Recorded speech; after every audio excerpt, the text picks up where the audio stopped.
Buenas tardes. Hoy me gustaría hablar un poco sobre terrorismo y el concepto de terrorismo para ustedes. Es decir, cuando pensamos en terrorismo, ¿qué nos viene a la cabeza? Si eres alguien a quien al decir terrorismo se imagina imágenes del World Trade Center cayendo, bueno, pues eres la persona que debe de estar en esta clase. Es decir, pensamos que el terrorismo nace eh, con el fundamentalismo religioso árabe, pero realmente no es su punto de partida. El terrorismo, si más bien lo podemos empezar a desglosar, es un término militar. Es un término militar que más que una estrategia militar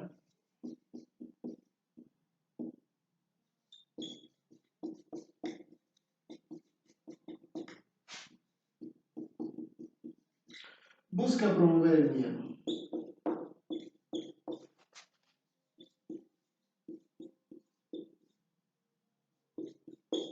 El terrorismo es teatro y lo juzgamos por su acción, es decir, es un acto de representación teatral. Hay que partir de ese principio, ¿no? Obviamente muchos asociamos el terrorismo al fundamentalismo religioso como de Al Qaeda o el Estado Islámico, ¿no? No obstante, el origen de este concepto y de esta forma violenta, ¿no? De ejercer violencia sobre otras o de esta forma típica de, digamos, demostrar a alguien mediante la militarización o mediante una bomba o mediante alguna acción militar, ya sea abierta o encubierta, tiene que ver más con características de la Europa del siglo XVIII. Ustedes se preguntarán, bueno, ¿cómo en la Europa del siglo XVIII pasó esto? Si estamos hablando de la Europa del siglo XVIII, en el momento en el que se está dando una ilustración, un movimiento filosófico, un movimiento de crecimiento, pues en el sentido cultural, científico, social, donde Dios deja de ser el centro del universo para convertirse en un sujeto más, y el hombre con su inventiva y la razón empieza a hablar de estos temas, ¿no? Como la existencia de una parte interna de nosotros mismos que responde a derechos inalienables, es decir, el fundamento de los derechos humanos, por otra parte. Pero bueno, lo interesante es que este concepto surge en el siglo XVIII, justamente en Francia. De hecho, se deriva de la palabra terrorismo francesa, con la cual se designaba, por ejemplo, a Robespierre, uno de los íconos de este movimiento, y sus jacobinos.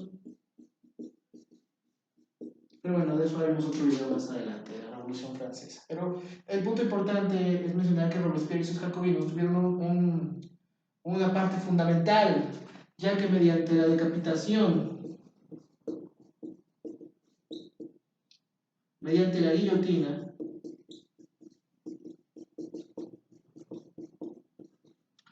llevaban a todos aquellos que consideraban enemigos o traicioneros a la Revolución Francesa y eran automáticamente condenados a muerte y decapitados. Entonces el concepto de terrorismo viene no del fundamentalismo religioso árabe, sino más bien de la plena Francia de la Ilustración. Y hay que hacer una acotación en eso. Es importante decir que el terror no nació en Palestina, no nació en el Medio Oriente, pero pareciera que ahí ha sentado unas bases muy importantes. ¿No? Sino que surge en la Europa, ¿no? En la Europa del siglo XVIII, como lo hemos visto posteriormente, de aquí pasa al siglo XIX y la van a llevar de la mano, ¿quiénes? Los irlandeses, los serbios, los rusos, es decir, todos aquellos grupos que van a surgir con los movimientos políticos, filosóficos y sociales, ¿no? de el siglo XIX, particularmente el anarquismo, el socialismo, ¿no? Como corrientes alternativas que están buscando una oportunidad, ¿no? Es decir, muchas de ellas en la clandestinidad, ¿no? Es decir, forman sociedades que son, digámoslo así, secretas, ¿no? Donde se empieza a ejercer la lectura de los teóricos de estos materiales, ¿no? Como Proudhon en el caso del anarquismo, Kropotkin también, ¿no? Marx en el caso del socialismo y del materialismo. Pero algo interesante es que el concepto de terrorismo va a evolucionar y se va a llevar a cabo porque va a pasar de aquí a los revolucionarios irlandeses, serbios, rusos, etc., que van a utilizar la dinamita, ¿no? Y van a dinamitar sedes del poder, en este caso del poder imperial. Recordemos que en el siglo XIX empieza lo que en su momento Eric Hobsbawm llamó la edad de los imperios, ¿no? Es decir, los grandes imperios, el imperio turco-otomano, el imperio austrohúngaro, el imperio alemán, el imperio ruso, etcétera, etcétera. El vasto y gran imperio británico. En ese sentido, el terrorismo era como una forma de desafiar, ¿no? a los regímenes, ¿no? en turno, como una forma de manifestar que mediante el miedo podían también ejercer una forma de política. Después de ahí, al siglo XX, llegamos a la parte donde el terrorismo llega justamente a los grupos fundamentalistas. Los grupos fundamentalistas del Medio Oriente. ¿Qué grupos fundamentalistas? Sobre todo los emanados después de la colonización europea, que termina en los años 50, y se les decreta la independencia a estos países, países como Irak, Afganistán,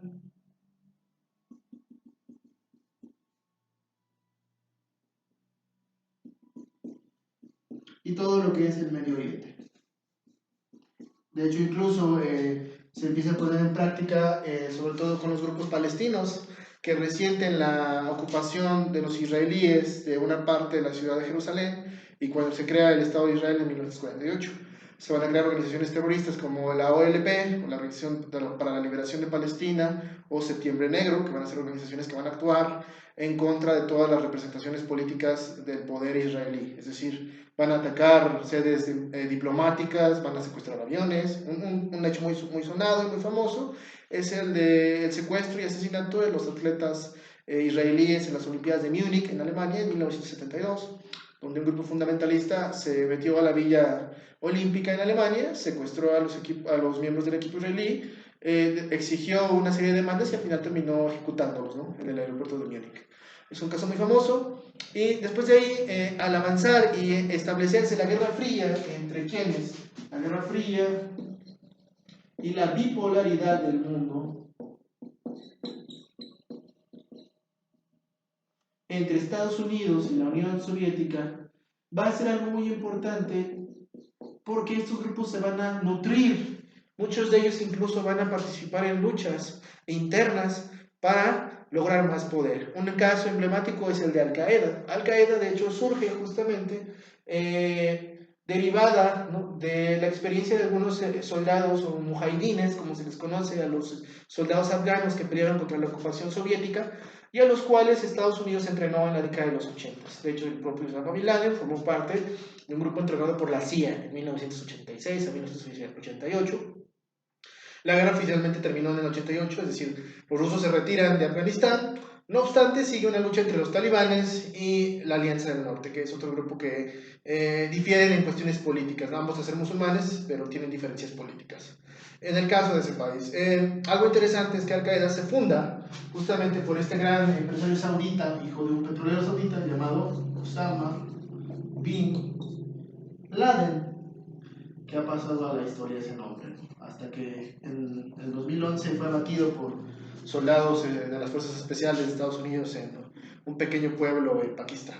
Pero bueno, Osama Bin Laden lo que tuvo es que fundó el movimiento que hoy conocemos como Al-Qaeda a finales de los 80 y en los principios de los 90. De hecho, la filial que fundó en Afganistán, siendo saudita, como había peleado en esa guerra, bueno, pues tenía conexiones con el gobierno talibán en turno y eso favoreció a que creciera la influencia de los árabes y sobre todo del fundamentalismo religioso árabe en ese punto. Hay que acotar que, por ejemplo, cuando hablamos del terrorismo en Estados Unidos, la visión estadounidense del terrorismo es otra. No tienen la misma visión que tenemos nosotros de los fenómenos del terrorismo. Porque, para empezar, Estados Unidos en su Código Penal Federal considera que todas las agresiones del terrorismo son causadas por agentes externos.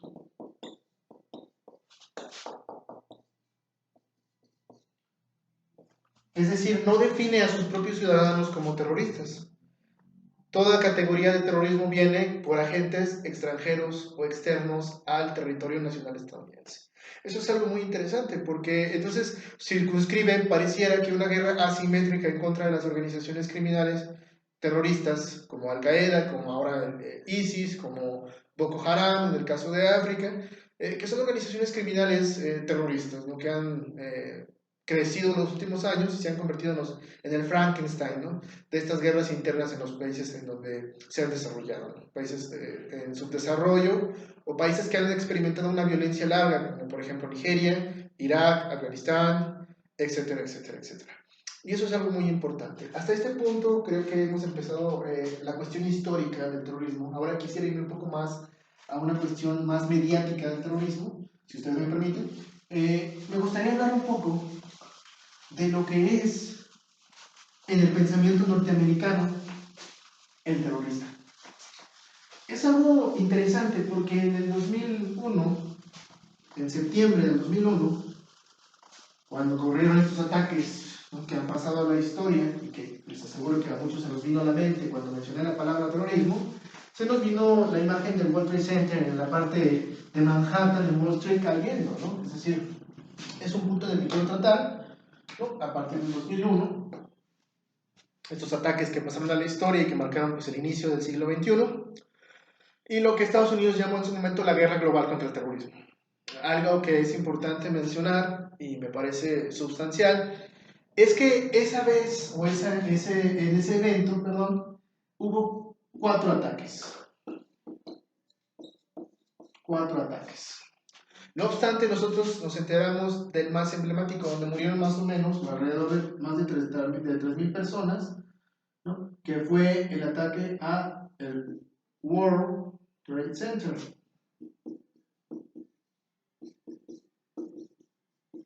Las torres cayendo, esta imagen que tenemos hoy en día, este fue uno de los ataques. Otro ataque, ¿no?, Torre 1 y Torre 2, aquí abarcó 2 aviones, que fue 2 aeroplanos. El segundo ataque se produjo en el Pentágono. Y bueno, aquí cuando hablamos de 4 ataques menciono los 2, ¿no?, las 2 torres. Y el tercero, que ocurrió, ¿no?, este es el más controversial, porque realmente, bueno, no logró su objetivo, porque realmente los pasajeros se sublevaron a los terroristas y lograron derribar el avión en el río Potomac, en lo que realmente parece es Washington. El río Potomac atraviesa la ciudad de Virginia y Washington, y bueno, los pasajeros lograron efectivamente y afortunadamente, aunque muy tristemente, lograr derribar que el avión cayera y no sobre su blanco establecido. Entonces ese fue el otro ataque. Vamos a poner aquí el río Potomac, cerca de Washington, que se supone iba a atacar la Casa Blanca, pero bueno, fue un ataque fallido. No obstante, nunca se oyó mencionar el del Pentágono, no mucho, realmente, si se dan cuenta, hablamos más del World Trade Center. ¿Por qué? Porque en el World Trade Center perdimos vidas humanas inocentes, es decir, civiles, ¿no? La imagen de las torres cayendo es emblemática. No obstante, el ataque al Pentágono fue muy exitoso, es decir, lograron abatir o por lo menos lastimar a varios mandos militares, y el principal edificio de la inteligencia norteamericana se vio comprometido. Es decir, ¿cómo fue posible que el edificio, uno de los edificios más cuidados, más resguardecidos del mundo, fuera atacado impunemente, ¿no? Y creo que esa es una parte muy interesante, porque esta dinámica nos mostró un mensaje que ha tenido el terrorismo del siglo XXI. ¿Cuál? Esto configuró algo que es: te puedo hacer daño o te puedo dañar donde tú menos crees. Creo que ese es el mensaje que nos da. Es decir, lo que mostraron estos grupos fundamentalistas árabes fue que Estados Unidos era incapaz de proteger a sus ciudadanos. ¿Por qué? Porque atacaron un centro neurálgico del comercio estadounidense y la sede del capitalismo norteamericano y por lo menos del hemisferio occidental del capitalismo. Y es algo muy interesante. Es decir, este golpe fue estratégico. No obstante, dejó muchas aristas de interpretación y de investigación. Nunca quedó claro, ¿no?, por qué no se establecieron vínculos para detectar que las aeronaves estaban comprometidas. Eso es algo muy interesante. Lo más importante a rescatar es el efecto psicológico del ataque. Creo que este ataque tuvo una devastación psicológica muy grande. ¿Por qué? Porque al atacar este centro del comercio ideológico nos mostró efectivamente que cualquier blanco puede ser vulnerable. Una escuela, una iglesia, es decir, cualquiera. Y la forma de reaccionar de Estados Unidos logró lo que el grupo terrorista quería. Desató una violencia y unas guerras, o una guerra en particular, primero la de Afganistán, la invasión a Afganistán, que se convirtieron en debacles. ¿Qué quiere decir debacles? En un fracaso. Realmente Estados Unidos no logró pacificar esa región y perdió muchas vidas humanas, además de las que se perdieron entre víctimas inocentes, civiles, ¿no? Edificios públicos como las madrazas, que no es otra cosa más que los templos que son dedicados a la enseñanza del Corán, en el caso del Islam. Y bueno, algo importante a decir es que no logró una configuración de entender la mentalidad terrorista.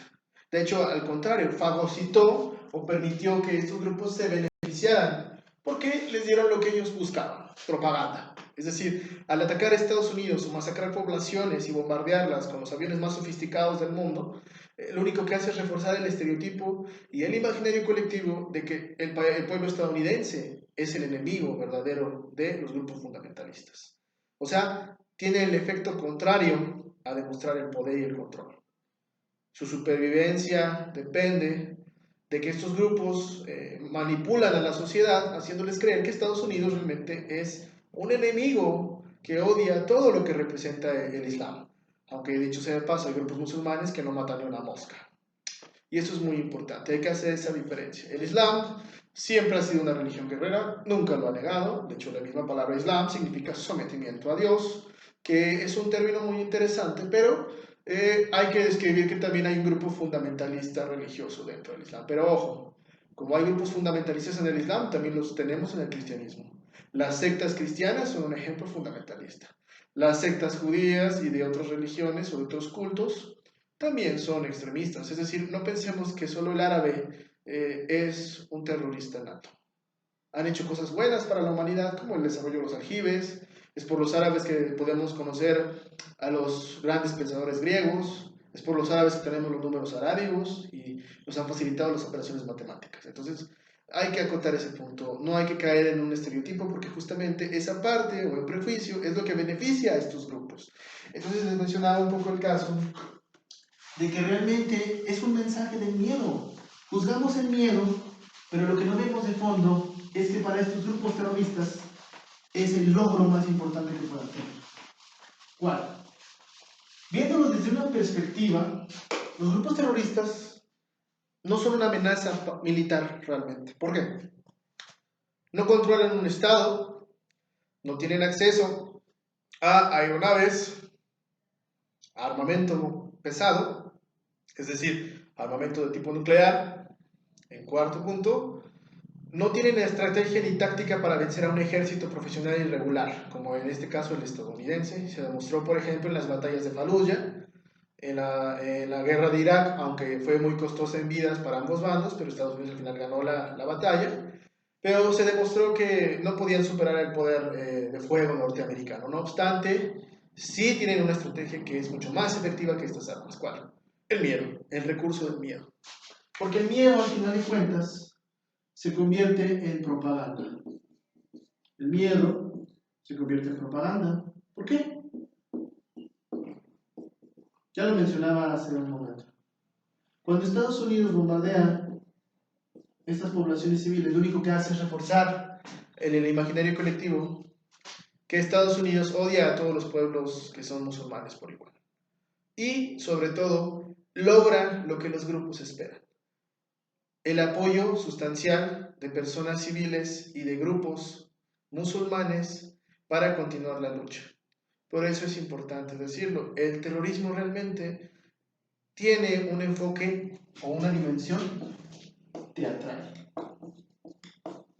Y lamentablemente los países como Estados Unidos, los más avanzados, Francia, el Reino Unido, etcétera, etcétera, han caído en el juego del terrorismo.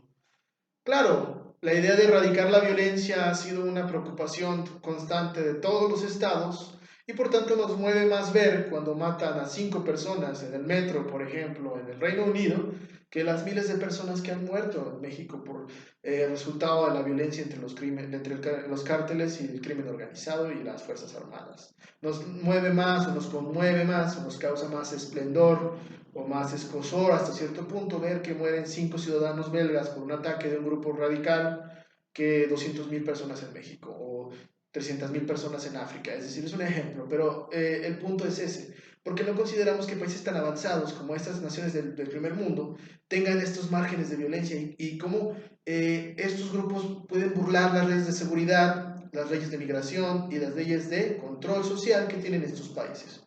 Eso es una parte muy importante. Hablamos un poco de Al Qaeda. Ahora vamos a hablar un poco de el Frankenstein que despertó Al Qaeda. ¿Cuál? Conocido como ISIS o Estado Islámico, que su nombre es Daesh o Al-Dawla al-Islamiyya, que es el término árabe correcto para mencionar al Estado Islámico.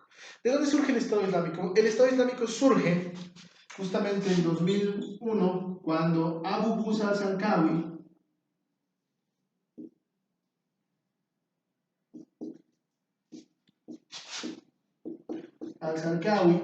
que era uno de los comandantes de Osama Bin Laden en Irak, funda una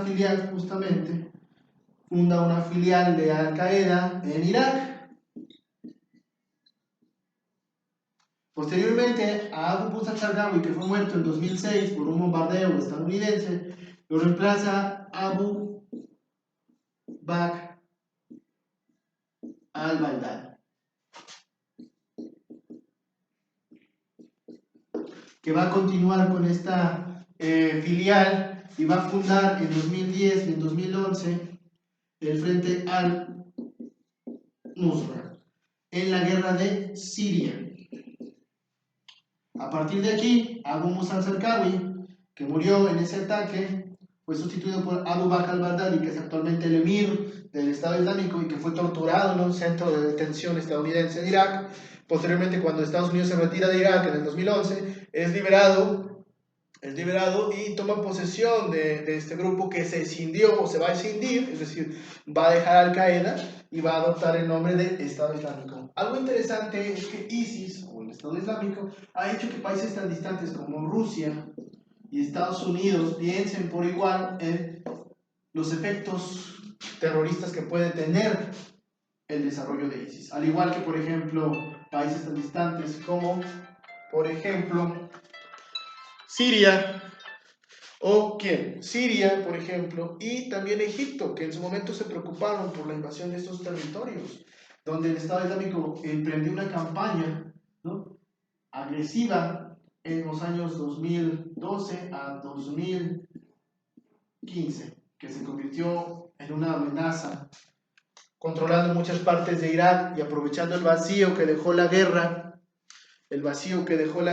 de Irak y sobre todo también la base de combatientes que le proveía el Frente al-Nusra. Por eso es importante decirlo. ¿Qué podemos hacer para evitar todo esto en el mundo como una manera de enfrentar directamente el terrorismo? Creo que algo importante y que han dejado de lado los estados y que yo mencionaría en una entidad tripartita o una entidad con 3 aspectos para poder detener el avance de este fenómeno social es justamente, en primer lugar, golpes financieros.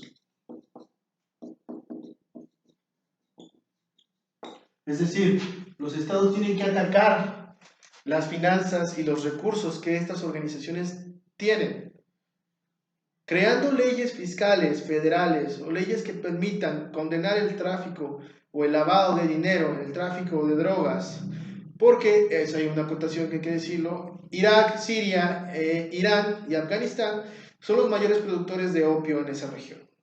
Obviamente estos grupos se benefician con el trasiego del opio para generar recursos, al igual que el petróleo, y yo creo que creando leyes fiscales o leyes que ataquen los estados financieros de estas organizaciones pueden acabar con ellas. En segundo lugar, un aspecto de carácter ideológico. No dejarnos manipular por los objetivos de el terrorismo. El terrorismo se basa en el miedo y genera el odio, la desigualdad, pero sobre todo el racismo y los prejuicios.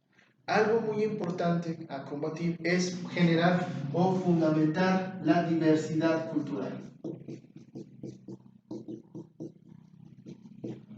El respeto y el conocimiento de las tradiciones árabes, conocer nos permite entender las dimensiones y no juzgar. Desde una perspectiva que Claude Lévi-Strauss diría la multiculturalidad. Y como tercer objetivo, uno de carácter social. Fomentar la tolerancia y hacer creer a nuestros hijos que por más diferentes que podamos ser, somos iguales. Esta es una forma efectiva de enfrentar al terrorismo. Si no caemos en su juego, que es lo que ha hecho Estados Unidos y los grandes países como Rusia, como Francia, como el Reino Unido. Es decir, al verse afectados por el terrorismo, han logrado caer en la dinámica que los terroristas quieren. ¿Cuál es? Ordenar ataques militares de gran intensidad.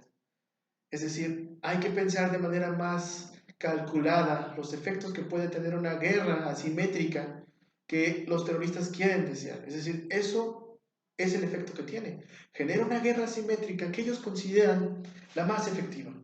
Yo considero que estos tres puntos o estos tres enfoques podrían ayudar a combatir de manera más efectiva el terrorismo en el mundo. Espero les haya gustado esta clase y bueno, me despido de ustedes, deseándoles lo mejor, como siempre. Nos veremos en otra clase. Y bueno, no me queda más que enviarles un abrazo a todos y recordarles su concentración determina su realidad. No lo olviden. Muchas gracias.